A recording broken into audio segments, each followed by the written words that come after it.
Yo, this is Ashwin aka Dr. Slow Sweat, and you're back. I am back with another reaction analysis video of the KBB, still at the seeding rounds. I know the battle's begun, but we didn't finish the seeding rounds. As you can see, my rank is right here. And we are going to finish the list. But before that, I went to take a look at my analytics because I'm a little bit more active on the YouTubes right now.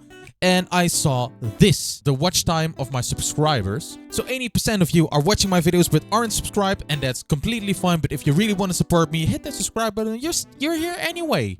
You know, be part of the team, be part of the family, you know. We can share some good times, some more moments, and you'll be the first to be notified once a new video drops, you know. So that's hella fine.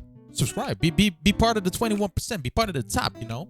That's good. With that said, to all my subscribers and non-subscribers, we are here back at another seeding round. I'm already going to go back in my corner where I belong, and we are going to listen to Mokbay. I have not heard of Mokbay, I believe, ever. I think it's a completely new name for me, so that's hella fun. It's always fun to hear new loopers in the scene, to see, you know, for me it's a new looper, but I think in Japan, LOOPSTATION in Japan is already very big. So I think he has a name there, or a recognition, or like a reputation. But it's fun to see that go, you know, globally. We're just going to check it out. We're just going to check out Mokbay and see what he does. Welcome to Mokbay's seeding round of the SBX Kickback Battle 2025 Boss Loop Station Edition. With 3 minutes and 30 seconds on the clock, I say the 3 and I say the 2 and the 1. In 3, 2, 1, beatbox. Fun head.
And that's time. okay. It almost sounds like a soundtrack of kind of like a video game. It's really fun. Really fun. Also, the edits are also on fleek. Though, I must say, like, you have this little square thing, like, the entire time in the video. I don't think I would have done that because it's, like, front and center. And I believe Mokbay should be front and center, you know? Like, for the build-up, I get it. Like, oh, if you're kicking your snare. But I think after a while, you should just skip that because you need to be front and center. But I get it. It's a fun effect. Panning. Sucker for panning, you know? Left, right, panning.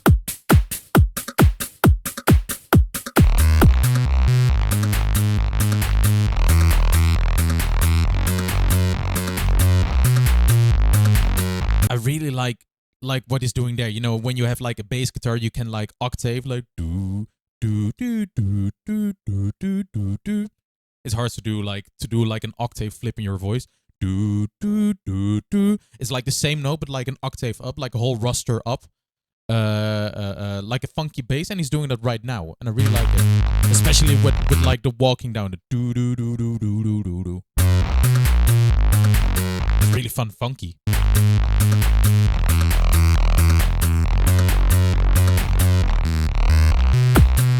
I don't completely understand that walk.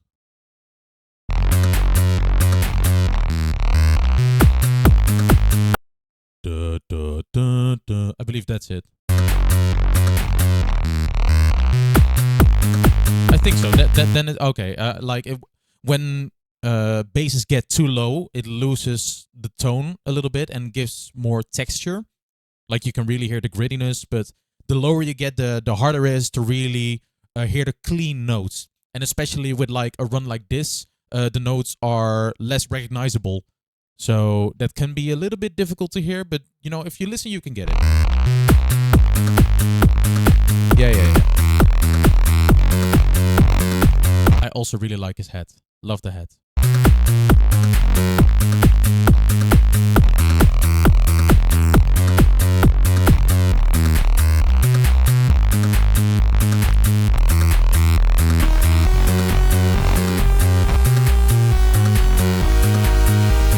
I love this. I love what he's doing here, like showing you the notes he is using. Love it.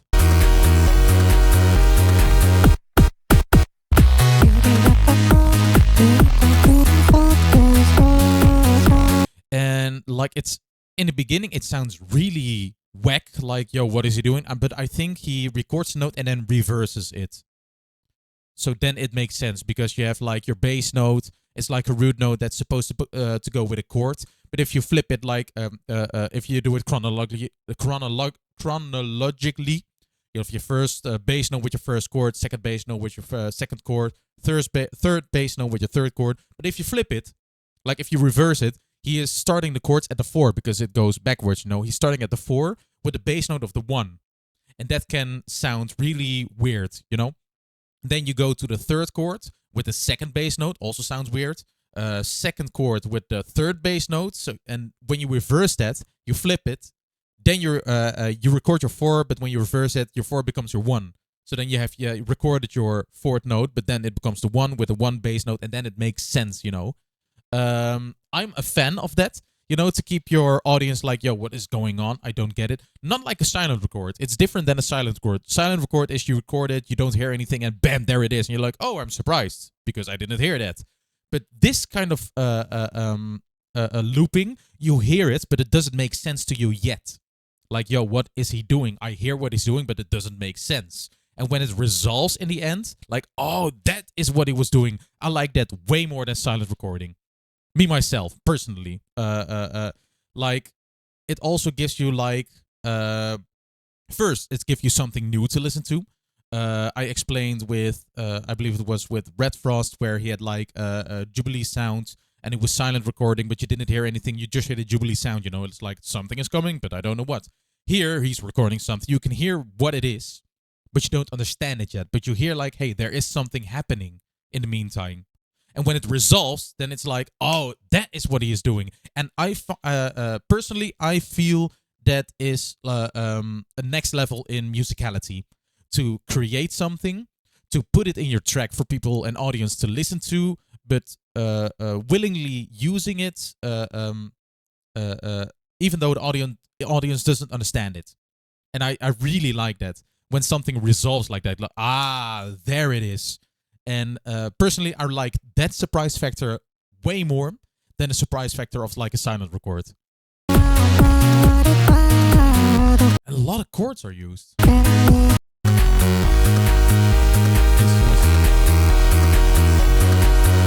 Also, these aren't your typical chords.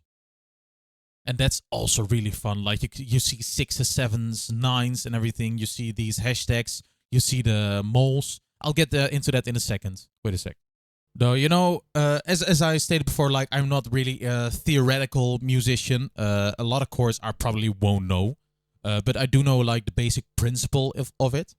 And we're just going to see if we get somewhere. Like this G chord. So you have here your G. But because there is like a hashtag behind it, it means it's like a half a tone up. So this is a G. And in English, I believe it's called a G sharp. In Dutch, you have a G and then a G's. But in English, it's called a G and a G sharp. Why is that? Because there is like a half a note between the G and the next note, the A. Like here you have a G, and here comes the A. And the sharp means it's half a note, so it's between the G and the A. It's G sharp. Then the min, I believe that's because it's a minor chord. Is it?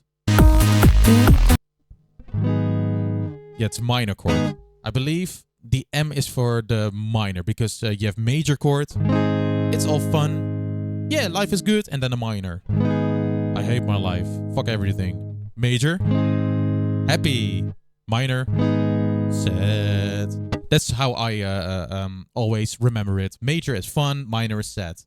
Here.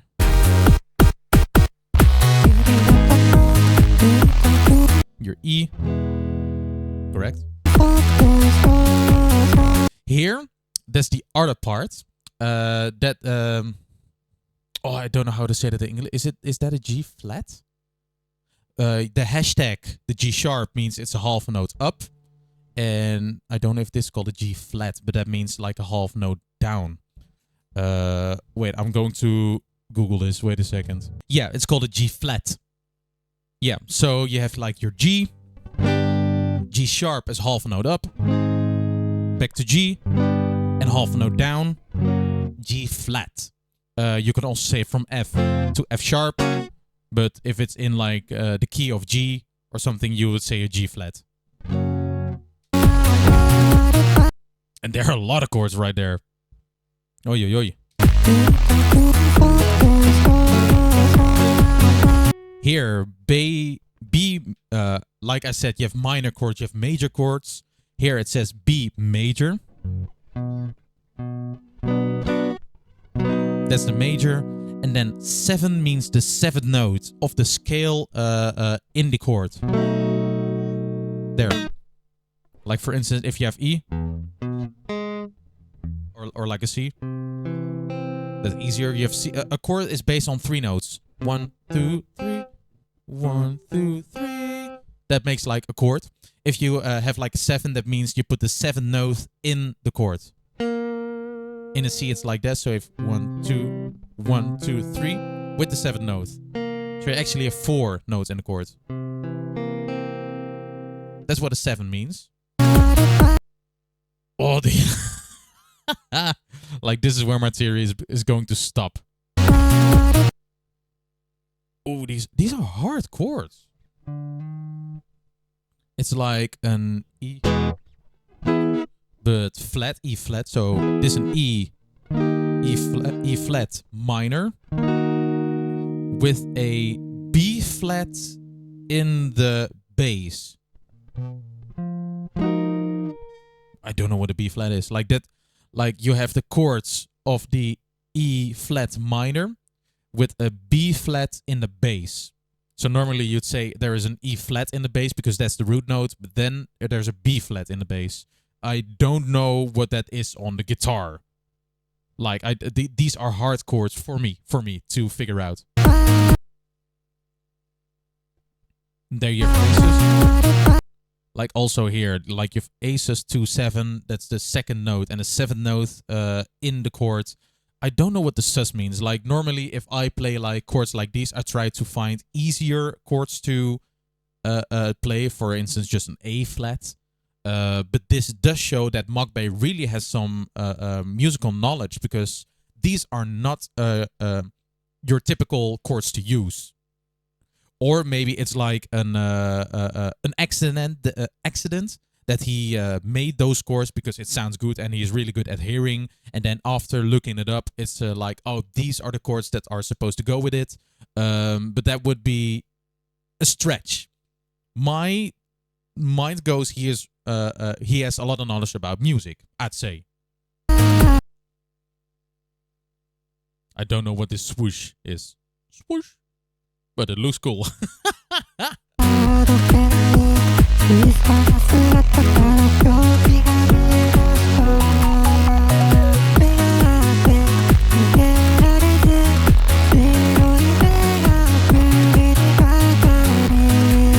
You hear there the chords are becoming a lot more wide.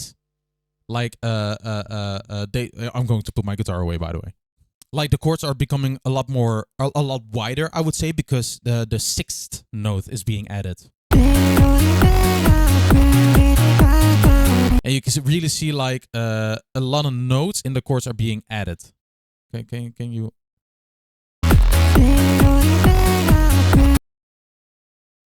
Yeah, so here you have the seventh note, the fifth sharp note, and the ninth note being added. This it's again an A flat 7 with a B flat in the bass. Hey, what's that? No, don't go tiny on me. You have like a B swoosh minor 6. I don't know what this is. Is it, oh, maybe it's like the flat not really being rendered. So B flat minor with the 7th, the 6th, the 11th note in it, with an A flat in the bass. Oh, this is fun. This is really fun.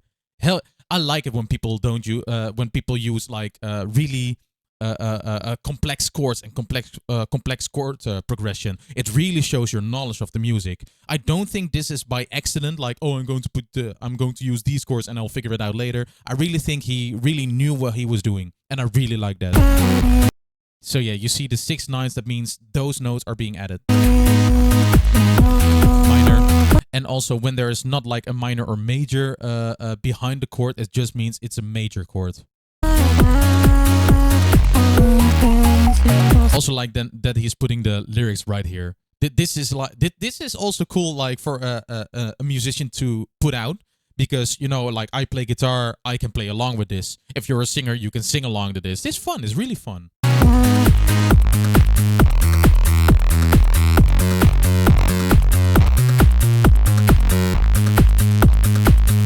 Breakdown.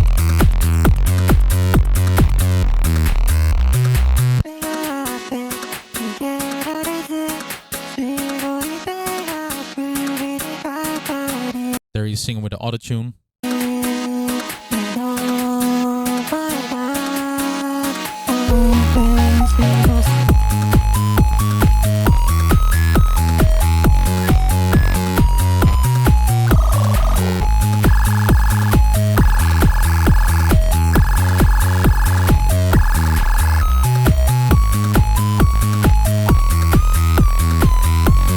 I love this. It's like a LOOPSTATION solo. Like you could also record like a lead and it goes with the chords, you know. But this is, it's evolving. It's developing. This is a solo, and it's so good and so great to see that on LOOPSTATION. Awesome. The different textures, like with the telephone texture, with the siren up and down the sliding. That's good.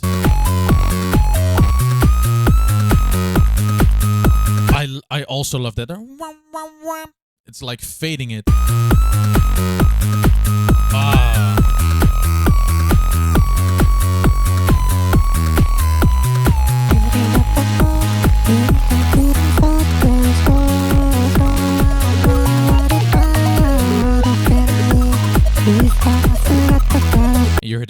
chopped up in the background, like arpeggios.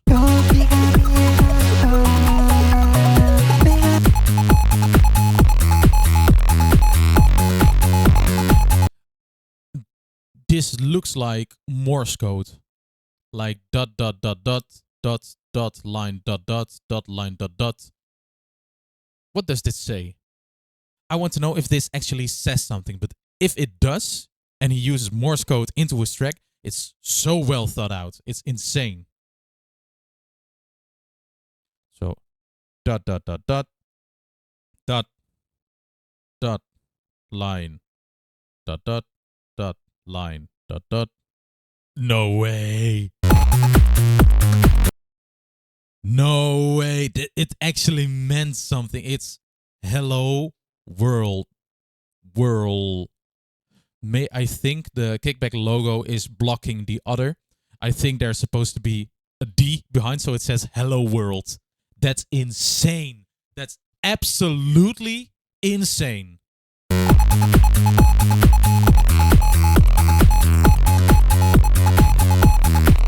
Yeah, you can hear it goes. Like the Morse code goes and it's behind the logo. So he's saying hello world with the patterns of the loop station. That's insane. Damn.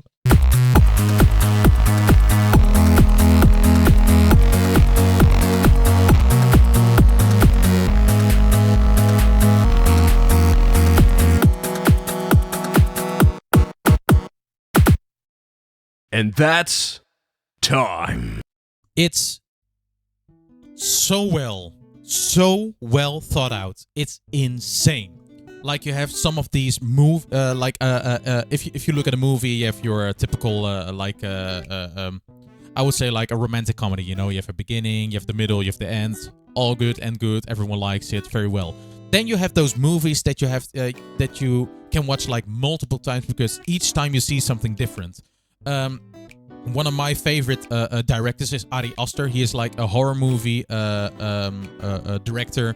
He directed like Midsommar, Hereditary, and those are some of my favorite horror movies. Not because of jump scares or anything, or like very gory and that kind of thing, but it's really psychological. Like there is a lot of foreshadowing. There's a lot of background things happening in the background. People saying things, doing things. There is a lot of like little tiny elements throughout the movie which spells out the end or gives extra information. And I how do you say it? I compare this a lot with each other because throughout his whole routine he has these tiny things, these tiny elements. Like I am watching this very thorough, but if you listen to it the first time or one time, it's so easy to miss it, to skip it. Like also like the Morse code, for instance. It's like, oh yeah, fun. That's a cool pattern. But there is something more behind it. Also with the chords, there's something more behind it. The solo, the different textures in the solo, there's something more behind it. It's so well thought out.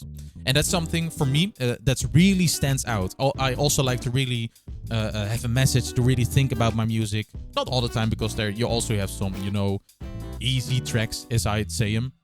But this is a well thought out, well put together track with so much elements in it. And that is something that really stands out. Like technicality of the machine, but also technicality of your musicality and creativity. It's really technical. He is creatively technical, and I love that. I'm totally here for it. If I am then going to look at my score, first we have Tionep, Leonard, MH, yeah, sweet, Red Frost. This tough. I think because I am such a sucker for weird chords, for those oh wow moments in musicality. The Morse code also in it. It's so well thought out. He put so much effort into this. I'm going to put him second place. Mokbay for me is second place. Below Tionep and above Leonard. Because I love this. Like, it's insane how much he put into this loop station routine. Insane. And that's what I mean. Like, I have never heard of Mokbay. I've never seen anything from Mokbay, and this is the first thing I'm seeing, and this is his first impression to me, and it's insane. Like, he immediately rose so high up for me. Great, absolutely insane. This competition is stacked. It's insane how stacked this competition is. Everything I've seen so far, it's insane. And I'm totally here for it. I love this.